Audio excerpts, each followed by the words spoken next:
এক লাফে ডলারের দাম ৬০ টাকা বাড়িয়ে দিল কেন্দ্রীয় ব্যাংক।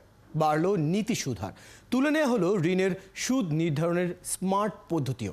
তবে যে মূল্যস্ফীতি নিয়ন্ত্রণের দোহাই দিয়ে দেশের ইতিহাসে ডলারের দাম একসাথে সর্বোচ্চ বাড়ানো হলো, সেটা কতটা সফল হবে, এর চাপ জনগণই বা কীভাবে সামলাবে, এই বিষয় নিয়ে আলাপ করতে চাই আজ। সাথে আছেন আর্থিক খাত বিশ্লেষক অধ্যাপক সৈয়দ আহসানুল আলম। সৈয়দ আহসানুল আলম, আপনাকে স্বাগত জানাচ্ছি অর্থযোগের আজকের আয়োজনে। প্রথমে জানতে চাই, IMF এর শর্ত মেনে তড়িঘড়ি করে একদিনেই আর্থিক খাতে 3টি বড় সিদ্ধান্ত নিল বাংলাদেশ ব্যাংক। বিদ্যুৎ এবং জ্বালানি যে দামে এবং আমদানি পণ্যের ডলারের দাম বাড়ার কী ধরনের প্রভাব পড়বে বলে আপনি মনে করছেন এই সিদ্ধান্তগুলোর? দেখুন, বাংলাদেশের অর্থনীতি বেশ কিছু ডাইমেনশনস আছে।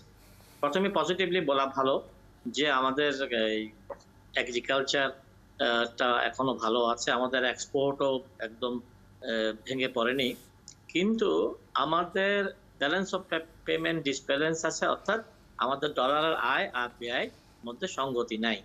সালমান ভাই একটু আগে যে ইনফ্লেশনের কথা বলল, সালমান ভাই আমার চেয়ে অনেক বড়, তাই উনি ভুলে গেছেন যে টাকার অবমূল্যায়ন হলে, ডলারের মূল্য বাড়লে ইনফ্লেশন বাড়ে। আমি তো থতমত খেয়ে গেছি, যে পরে ভাবলাম যে সালমান ভাই আমার 10 বছরের বড়, বেচারা হয়তো এটা ভুলে গেছেন যে এই ওয়েন ইউ ডিভ্যালু মানি, অর্থাৎ টাকার পারচেজিং পাওয়ার যখন আরো কমে যায়, ইনফ্লেশন আরো বেড়ে যায়। তাই সালমান ভাই নিশ্চয়ই এটা ঠিক করে নেবে। আর যেটা আপনি বলছেন, এই ডলারের ব্যয়টা কিন্তু শুধু বাংলাদেশে ডলারের দাম বাড়ে নাই, টাকার অবমূল্যায়ন হয়নি। এটা ইন্ডিয়াকে করতে হয়েছে, পাকিস্তানকে করতে হয়েছে, শ্রীলঙ্কাকে করতে হয়েছে। শ্রীলঙ্কা অনেকটা ঘুরে দাঁড়াচ্ছে।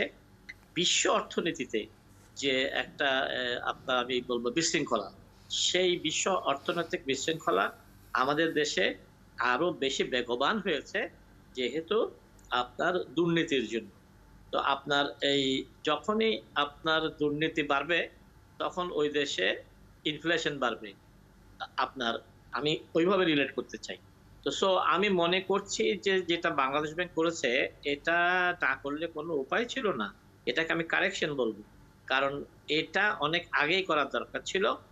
কিন্তু ক্রলিং পেগ মেথড দিয়ে, যেটাকে আমরা বলি যে একটা একটা একটা একটা রেঞ্জের মধ্যে রেটকে রেখে এক ধরনের ফাঁকিবাজি। ক্রলিং পেগের ডেফিনেশনই হচ্ছে এ টুল অফ ম্যানিপুলেটিং প্রাইস। তো এই এখন বাংলাদেশ ব্যাংকের বোধোদয় এসছে, যেহেতু IMF একটু কর্কশ হয়েছে।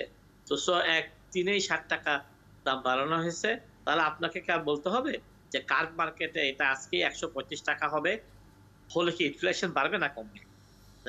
আমাদের সদাশয় সরকার সত্যিকার অর্থে জনগণের ভালো দেখার জন্যই আগে ডলার মার্কেটকে হঠাৎ করে জাগতে দেয়নি, কারণ ডলার মার্কেট বাড়লে কিন্তু ইম্পোর্টেড কনজিউমার আইটেম দাম বেড়ে যাবে, মানুষের ক্রয় ক্ষমতার বাইরে যাবে। এবং একই সাথে সেটির কিন্তু আমরা দেখছি ব্যবসায়ীদের উপরেও কিন্তু আমরা একটু প্রভাব দেখবো, যারা আমদানি নির্ভর।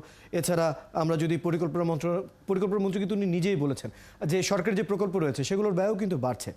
তাহলে কি ইতিমধ্যে আমরা বাজেট ঘাটতিতে রয়েছি, তার উপর আবার এটি?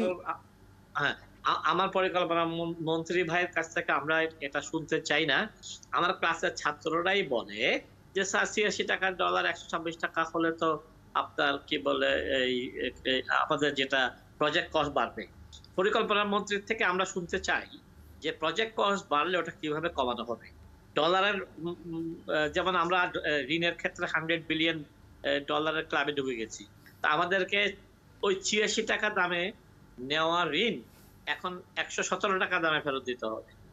এইগুলো আমার ক্লাসের ছাত্ররা জানে, এগুলো কোনো পরিকল্পনা মন্ত্রীর বলা উচিত না, কারণ এগুলো অত্যন্ত নিম্ন মানের কথাবার্তা। আমরা শুনতে চাই যে হাউ টু রিভার্স এই যে একটা বিদ্ভুট অবস্থায় পড়েছি, এটা পরিকল্পনা মন্ত্রীর দোষে হয়নি, এটা আমার দোষে হয়নি, আপনার দোষে হয়নি, মাননীয় প্রধানমন্ত্রীর দোষে হয়নি। বিশ্ব অর্থনীতির ডামাডোলে এবং বাংলাদেশে ওইটাকে একেবারে সোনায় সোহাগা করেছে, যা আরো 30% টাকা আপনার দুর্নীতি হয়ে দেশের বাইরে চলে গেছে। So that this all added to the corruption, এবং সেটা ইনফ্লেশন সবকিছুর আসলে এটির একটি প্রভাব রয়েছে। এবং এখন দেখার সময় রয়েছে এই টাকাগুলো কিভাবে ফেরত আনা যায় এবং একই সাথে মুদ্রাস্ফীতিকে কিভাবে রিভার্স করার দিকে নিয়ে যাওয়া যায়, সেটি পরিকল্পনা আমরা আশা করব। সেটি হয়তো আপনি বলছিলেন সেদিকে যাওয়া উচিত। ধন্যবাদ সৈয়দ আহসানুল আলম, সময়টুকু দেওয়ার জন্য। একটু বেশি আলাপ করতে পারলে হয়তো ভালো হতো, অন্য কোনো দিনই আলাপ আমরা করবো। ধন্যবাদ সময়টুকু দেওয়ার জন্য। দর্শক আমাদের সাথে যুক্ত হয়েছিলেন অর্থনীতিবিদ অধ্যাপক সৈয়দ হাসানুল আলম। কথা বলছিলাম ডলারের দাম বাড়ার যে প্রসঙ্গ, সেটির প্রভাব এবং কি আরও প্রভাব থাকতে পারে সেই বিষয়গুলো নিয়ে।